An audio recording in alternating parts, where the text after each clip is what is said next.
Hi everyone, this is your instructor Joy. Thank you for tuning in. Thank you for your nice questions, comments, sending me donations and booking lessons with me. So this is one of the Suzuki book part, which was a subscriber's request.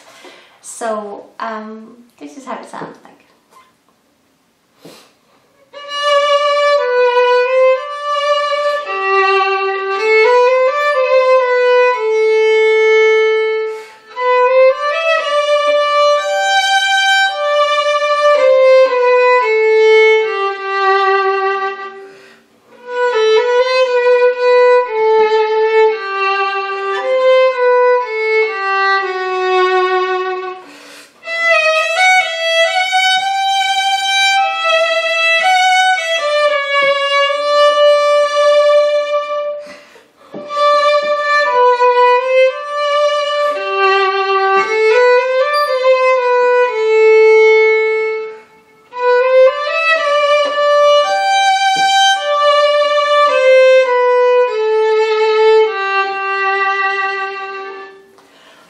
Now, let's first understand how the structure of the music.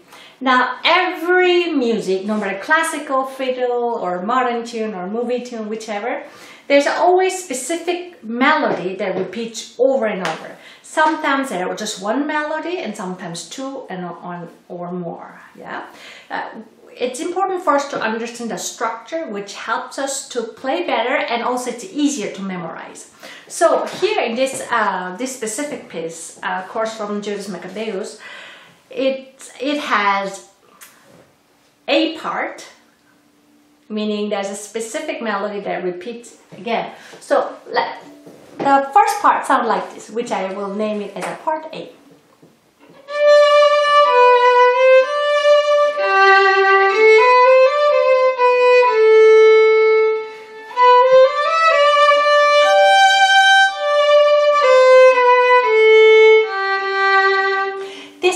A bit later near the end, exact same thing once near the end. So then after this one, however, there's sounding similar but with a little twist, which I'm going to call it part B. Part B sounds like this.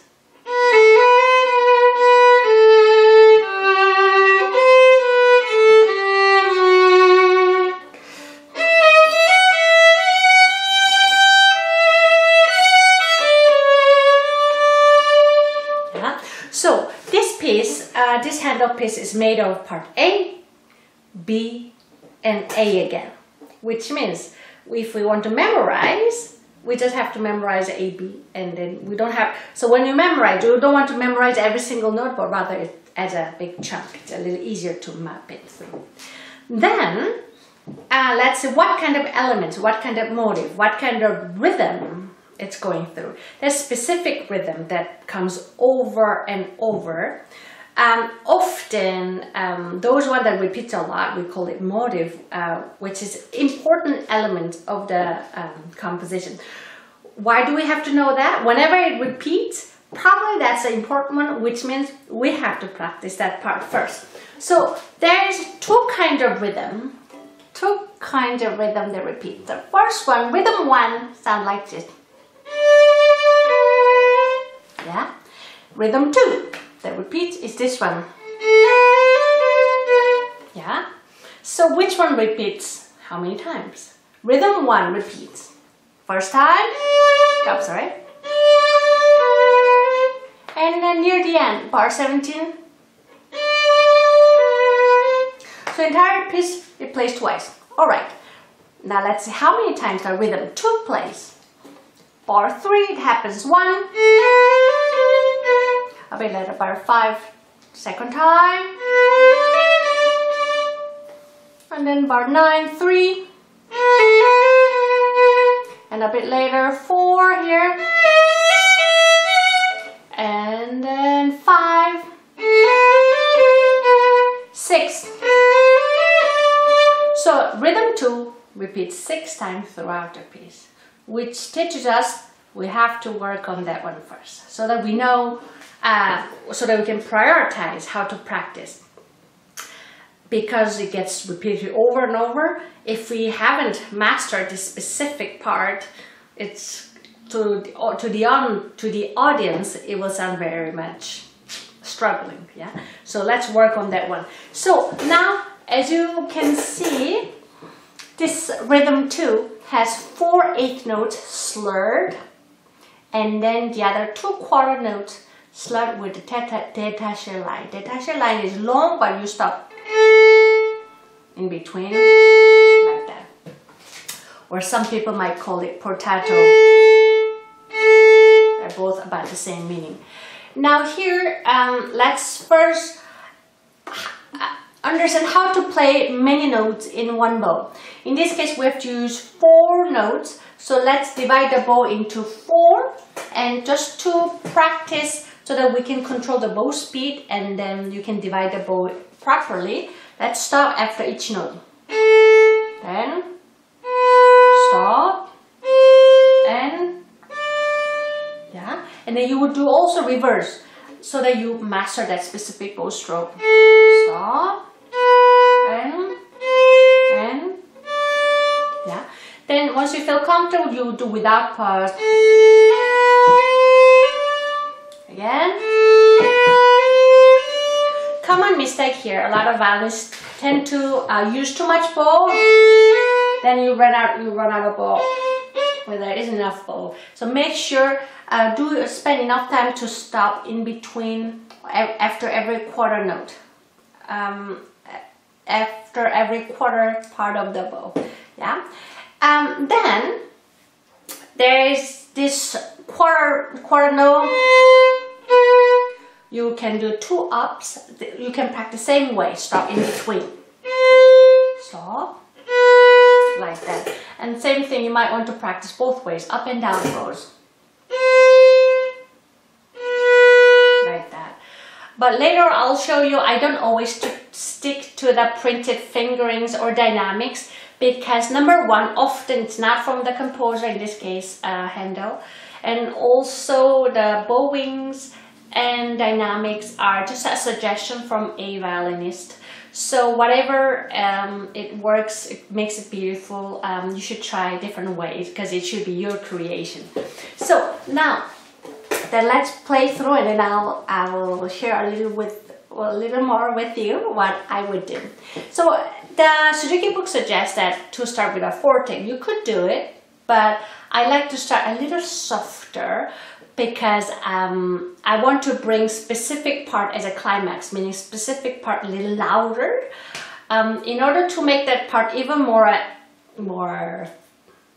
audible, I'm gonna start a little softer so that that important part later, the climax part, gets more attention. So a little mezzo forte. Sorry.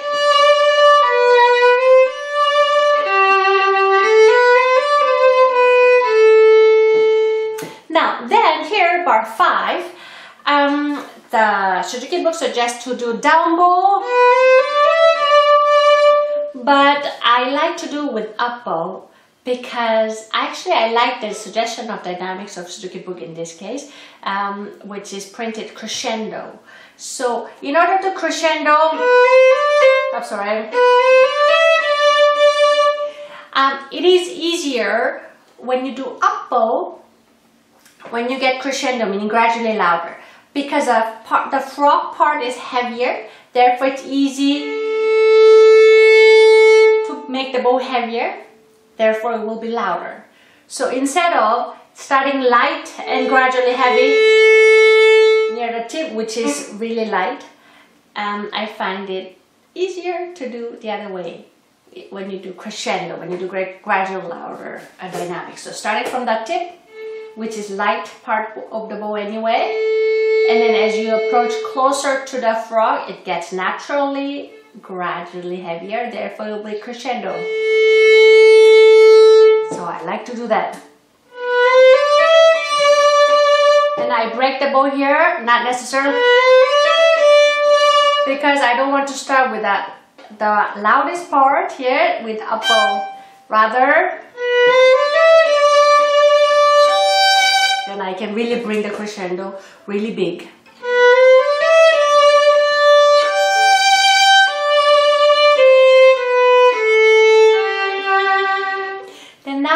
part B. Here, the Suzuki book suggests to do mezzo forte, but I like to get even softer because I already started mezzo forte. Because something special thing is about to happen very soon. So I start piano by tilting the bow and then bring the bow to the fingerboard where it makes piano sound easily. And then we don't always have to use whole bow, even though that's a good skill to have here. To exaggerate the piano dynamics, I'm going to tilt the bow and use short amount of bow, like this.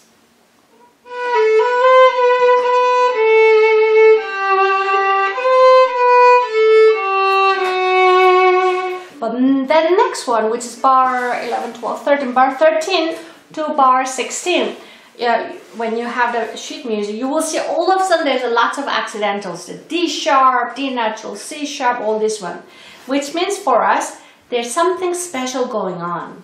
Yeah? When there's accidentals, it used a little, treated as a little spice. So since sometimes they create a little crush in harmony, or they touch something totally different. Whatever it is, the composer meant to this part to be more focused, more exaggerated, getting more attention. So now I'm gonna do that by starting a little louder and make big crescendo. So I'm gonna bring the bow really closer to the bridge and then a little flatter here to exaggerate that. Now I'm using real flat hair. So this was our climax again.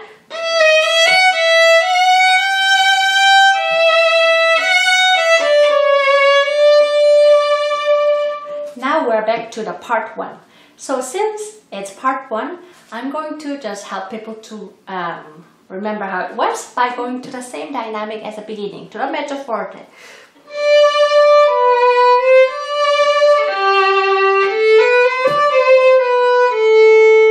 Now up bow crescendo.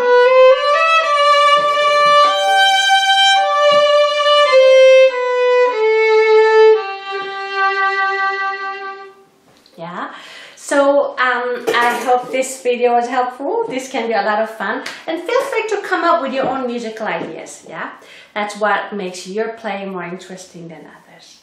So thank you for watching. I hope to see you again. Please remember to subscribe and share my videos. Bye bye.